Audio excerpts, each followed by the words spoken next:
Hey, welcome to the Invisible Strength Podcast. Today, Chris and I are taking a turn in answering your tough but important questions about living with autoimmune diseases. From setting boundaries to finding self worth when you can't hardly get yourself off the couch, we talk about these tough challenges, some inspiration, and more. So let's dive in. What's one thing you refuse to let your autoimmune condition take from you? That's a great question. I'm gonna go back to joy and make a point of trying to understand the difference between joy and happiness. And happiness is something that we just visit, right? Like you get to go, you take your family to Disney World or something. That's a happy moment, but you're not going to Disney World every single day. And even if you did, it wouldn't make you happy every single time. But joy is that substance that allows us to keep going and allows us to really appreciate the people and the things and the places around us. And that's something I am unwilling to give to Lucas. And I don't think it deserves it.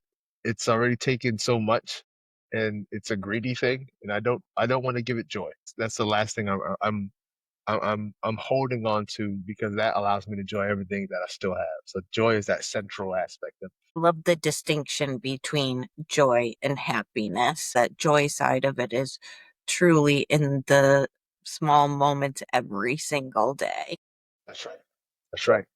Have you ever felt pressured to push through when you really needed to rest? How do you set boundaries without feeling guilty? This is such a good question. And I love this question because it connects to a conversation I was just having with a colleague this week where I was as a younger colleague, and I was saying to them that it's really important to make sure that you establish your own boundaries. I think about how it's unfortunately rare for a workplace to have those sort of healthy boundaries. That, if you're overworking, it's rare for, a supervisor or this culture of the place to say, hey, take it easy, you need to go on vacation. That's unfortunately rare. And I think what's too often the case is a culture of overworking, of hyperproduction. And I think for us in this autoimmune community, that can be entirely dangerous. It's hazardous for everyone, but it's entirely dangerous for us if we don't know the ledge and we don't know how far is too far. And so we have to be very vigilant about policing ourselves in that way. But even just in general, like, I said before we got on air that I went to the gym, like it's taken me years, actual years to learn what's too far and not push myself too far because so much of the gym culture that I was, I don't want to say inherited almost, but that I matriculated in was a culture of overdoing it. You didn't stop when you were tired. You kept going through the tiredness. If you got dizzy, you kept going. If someone threw up, you didn't stop the workout. That was the sort of culture, and I will even go so far to call it toxic masculinity that shaped a lot of the habits I'm still trying to unlearn. And I think that being kind to yourself and being gracious to yourself allows you to put those limits in and stand by those limits, stand on business about your limits. Because if you don't, you're the only one that's going to get the check at the end of the night. No one's splitting that bill with you. It's just you. So you have to be really cognizant of like, this is too much. I've heard that no one's going to care more about your health than you. Right. For real. For real. We talk about these boundaries with other people, but I think sometimes the hardest parts are putting the boundaries up for ourselves No to question. not overdo it. No question. No question. I've met so many people in the autoimmune community who are do-gooders, who are trying to save the world, who are trying to make the whole world a better place. And these are the kinds of folks who don't take it easy. These are the kinds of folks who overwork themselves. And, the ambitious people, the driven people, the leaders, these are the types of people who have to prioritize rest, have to prioritize rhythms that allow them to slow down and, you know, not check that email first thing when they wake up or last thing at night, but ease into the day and ease into the evening routine. Be kind to yourself. Eat, drink water, go outside, touch some grass. All those things that are going to allow you to keep on living. You know. Yeah. Structuring our day can help manage our energy levels as you optimize and refine your schedule to fit your needs.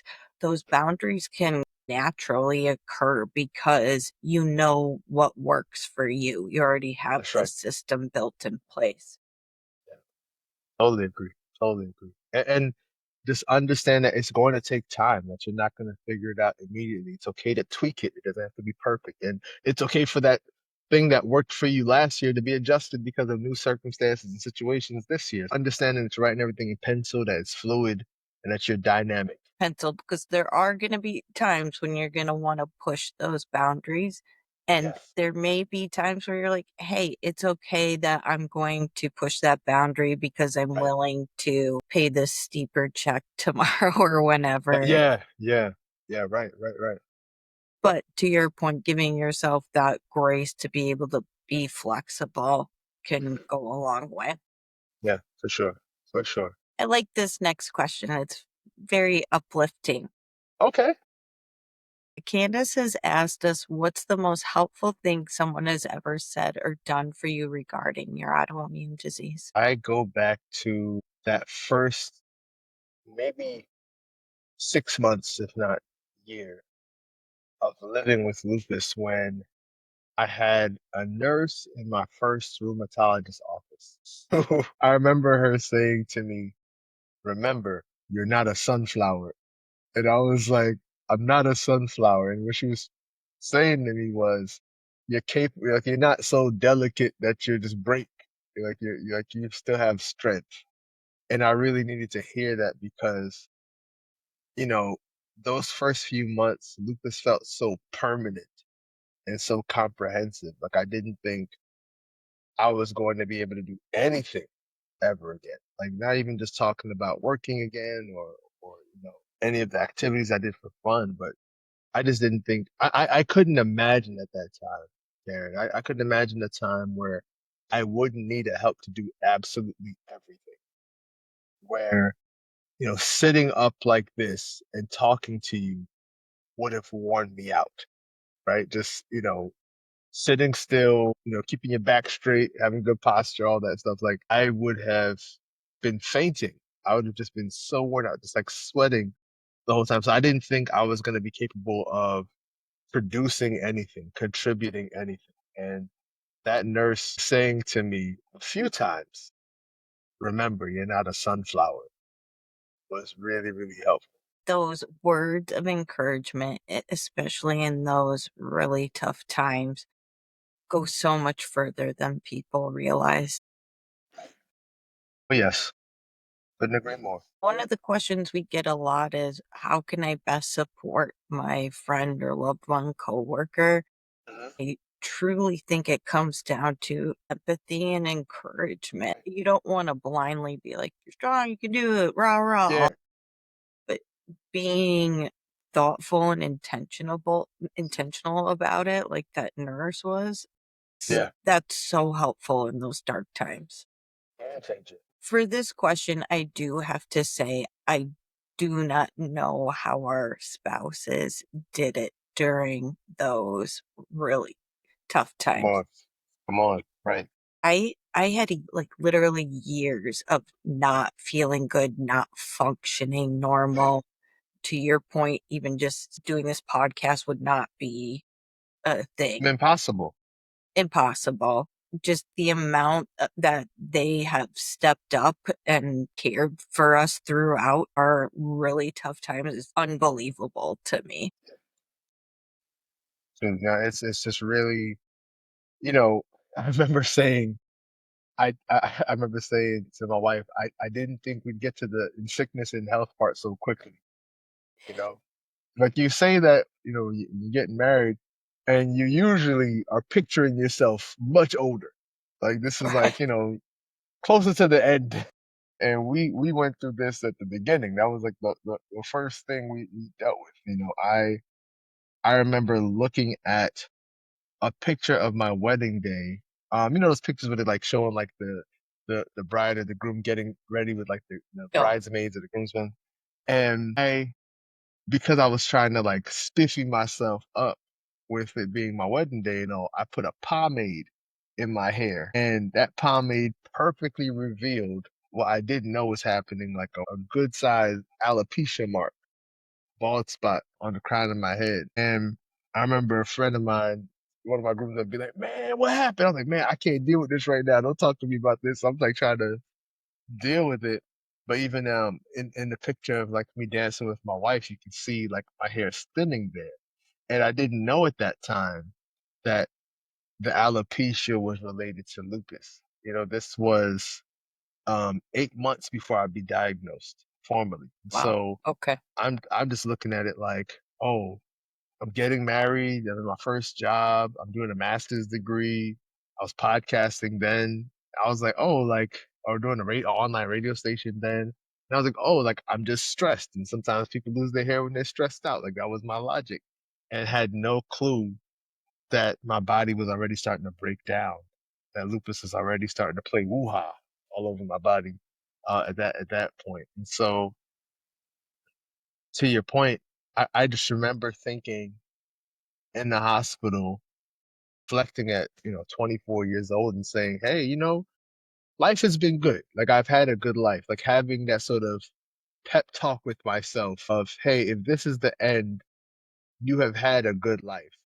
And I said in my head, like, "Oh, my wife is young. She's beautiful. Like she can remarry. She'll be okay. She won't have to do this by herself."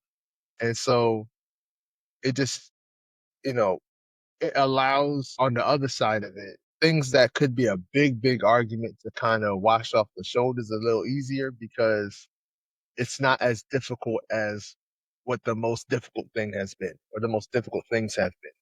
And so it allows you to get perspective really quickly. It allows you to see how precious time is, and you don't want to waste it just like not speaking to somebody or I got to sleep on the couch. Or, you know what I mean? We don't want to do all that because we know how precious time is and how much of a gift it is that we're still with each other. Absolutely. There's a question that goes along with what we're talking about. You and I have gained that perspective because of those really difficult times that we've gone through. No doubt. For someone who's early in their journey, it's a struggle every single day. It's a fight. How do you get through those tough times when you haven't already gained the experience and the gratitude that comes with some of the more serious challenges? That's real. That's really real because it throws you into such a shock mentally, you know? Like when ability's taken from you. And that's what it feels like. It feels like, Yeah. you know, you didn't give this away. It was taken from you. It's such a shock to the system, and it's very hard to hear a lot of what we're saying in terms of, be grateful and focus on your joy and have a good boundary. Those things are hard because you're experiencing all those stages of grief. You're denying it. This can't be me. I'm not sick. I've never been sick. You're angry. You're frustrated with yourself. You feel, and I know I felt such a profound betrayal from my own body. My body had, turned on and things I was like, I'm able to do this. I've always been able to do this. Were now just like tremendously laborious. And it just made you feel less than and just wore you down. So what really helps, I feel blessed to have had wonderful community who can remind you that you're still worthy of love. And I know that's not a universal experience. Not everyone has loved ones in their life who's going to say those things, but I will tell you what's been a tremendous blessing to me. And it took me years, frankly, to really get into that kind of group and open myself up to it was connecting with folks who are in the autoimmune community, especially those who are in sort of that, experiencing the same sort of symptoms, the same sort of condition you are, because you're able to remind yourself that you're not losing your mind. Something that's very unfortunate about these disorders and diseases is that historically people have been made to feel like they were making stuff up. They were made to feel like, well, you look great. Look at you. Like I remember this is hilarious. People were saying to me, you're losing so much weight. Like, what are you doing? What's your secret? I'm here sweating on a cold day. It's like just every task made me look like I had just run a marathon.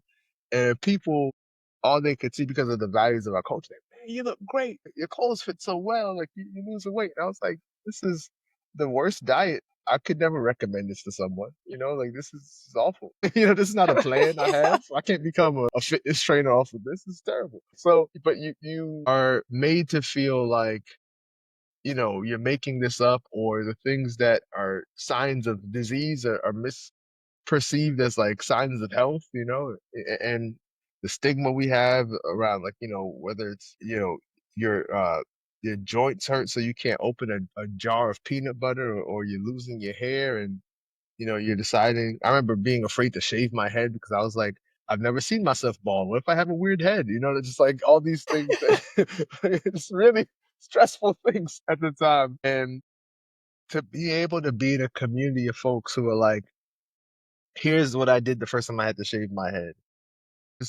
What I do to help with the joint pain. Here are some tips on how to, like, open jars, or be able to still go for a walk, and all the things that we end up talking about here with Invigorate. I think it really allows people to have that community that they may not organically have, but it's a beautiful thing that to be there for people and to be able to express empathy with each other.